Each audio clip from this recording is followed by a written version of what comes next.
di masa purba membentuk sebuah punggung-punggung naga yang cukup banyak. Dan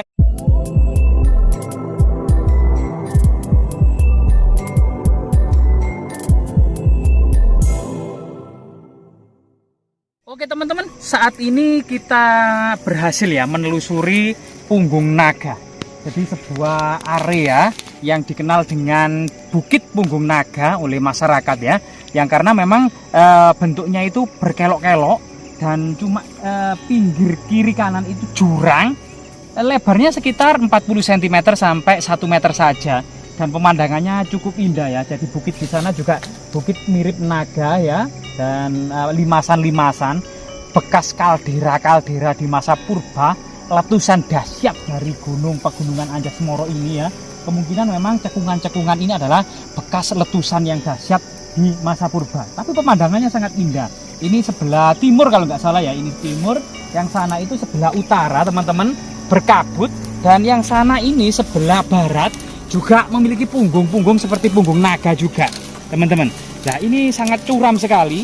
Di bawah ini bisa lebih dari 2 kilo jurang ke bawah ini ya teman-teman. Dan sangat indah. Jadi ada bukit-bukit yang cuma ditumbuhi oleh rumputan, kemudian bagian bawah itu ditumbuhi oleh pohon-pohon bambu serta pohon-pohon endemik lainnya ya, seperti puso, seperti pencak kijang. Nah, coba di sana teman-teman, jika kita lihat teman-teman tadi dua teman kita tidak bisa melanjutkan ke sana ya. Ini juga masih dinamakan Punggung Naga. Sampai di sana itu ada situs namanya Rumah Maisin maupun Sumber Kamandanu ya. Termasuk geni itu batas api dan lain sebagainya itu di sana.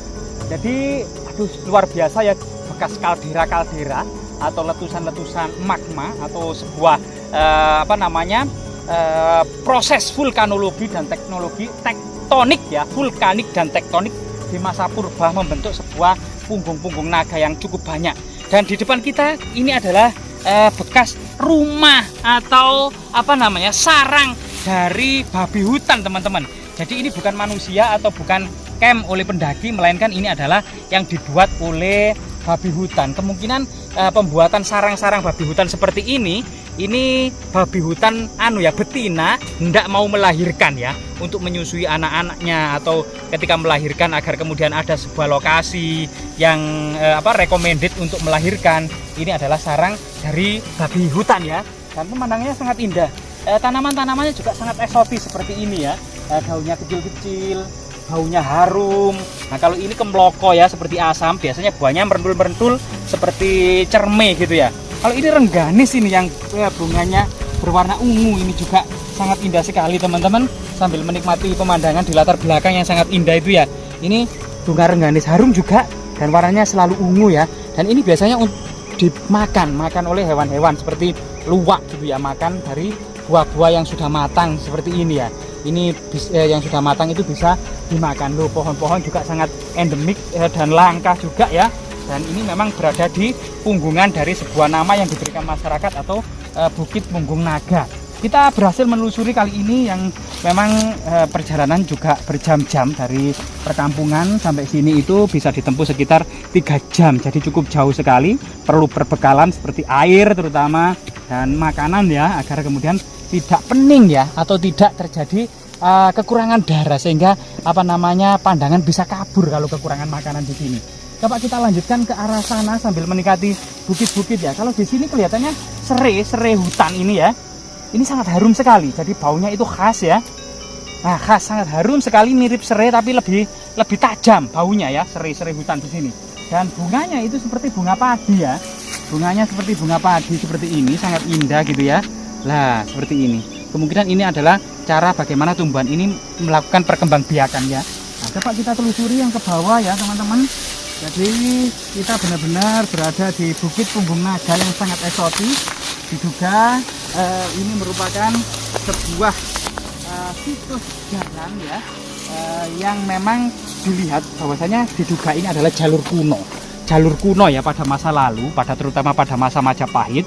entah itu kemudian para pertapa hendak mencapai moksa atau semacam asrama kadewa guruan, atau sebenarnya sesuatu yang berkaitan dengan masa-masa akhir Majapahit, yaitu ketika terjadi serangan masif oleh Demak, Pajang, Mataram Islam ya. Orang-orang Hindu Buddha itu, para pendeta itu yang kemudian memilih untuk kemudian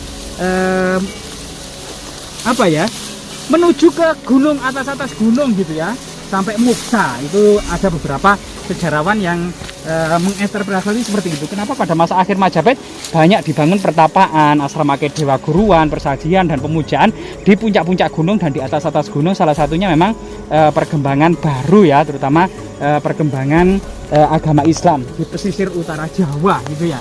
Nah itu. Bahkan dalam kitab Lubdaka kita akan bisa melihat Lubdaka ketika masuk hutan hendak berburu itu melihat banyak bangunan-bangunan asrama itu terlantar atau terbengkalai, yang diduga kemudian memang ada semacam perekonomian baru di pesisir utara itu, atau profesi baru, atau ada kesempatan baru ya untuk perbaikan ekonomi ya, karena memang pada masa Wikramawardhana gitu ya, Raja Wikramawardhana terjadi paceklik memang di Majapahit ini. Nah itu salah satu mungkin banyak kemudian meninggalkan pusat-pusat peradaban kuno menuju sistem perekonomian baru ya, yang kemudian berkembang di pesisir utara Jawa. Nah ini memang banyak faktor sehingga kemudian masa akhir Majapahit ini pendekatannya tidak hanya satu bidang saja, perlu pendekatan berbagai macam pendekatan multidimensi, tidak hanya satu dimensi ya, perlu pendekatan multidimensi dalam menanggapi berbagai macam permasalahan dan perubahan-perubahan budaya, serta bagaimana kemudian kondisi sosial ekonomi pada masa akhir Majapahit. Semoga bermanfaat teman-teman ya, sambil menikmati pemandangan indah dan oksigen murni. Kali ini kita menyempatkan diri menelusuri Punggungan Naga teman-teman. Sampai di sini memang belum kita menemukan artefak-artefak, kalau kemudian ini adalah jalur kuno, namun beberapa semacam tembikar kita temukan di sana ya, di atas bukit itu ada tembikar jejak persajian, entah itu tembikar baru atau lama kita kurang tahu. Namun memang diduga di atas itu ada beberapa struktur batu alam yang menyerupai memang pertapaan atau asrama mandala kadewa guruan pada masa lalu ya. Nah ini juga memang ini juga bisa diinterpretasi sebagai jalur kuno. Nah di sini tanaman pakisnya sangat indah, hijau dan terasa sangat dingin dan sejuk ya teman-teman. Ini artinya kita sudah berada di ketinggian sekitar 1100 mdpl di lereng-lereng pegunungan Anjasmoro yang sangat eksotis ini teman-teman. Nah di sini kebun pakis ini cukup rimbun dan sangat indah teman-teman ya Allah. Jadi kebun pakisnya ini sangat indah, hijau, hijau royo-royo teman-teman ya, dan sangat sejuk kalau dipegang. Nah ini waktunya memang generasi muda itu menelusuri alam yang begitu indah ya, yang saat ini itu kebanyakan main game, duduk-duduk di kafe, wifi berjam-jam berhari-hari sampai lemes, lupa makan, lupa olahraga, lupa berpetualangan, dan kesibukan-kesibukan yang positif yang lain. Yang saat ini banyak kesempatan bagi generasi muda untuk ngonten. Ya misalnya Facebook sudah monetisasi, YouTube sudah monetisasi, banyak peluang juga monetisasi di TikTok dan lain sebagainya ya. Memang waktunya generasi muda semakin kreatif, inovatif dalam mencari uang serta memberikan informasi yang bermanfaat bagi masyarakat. Semoga bermanfaat teman-teman.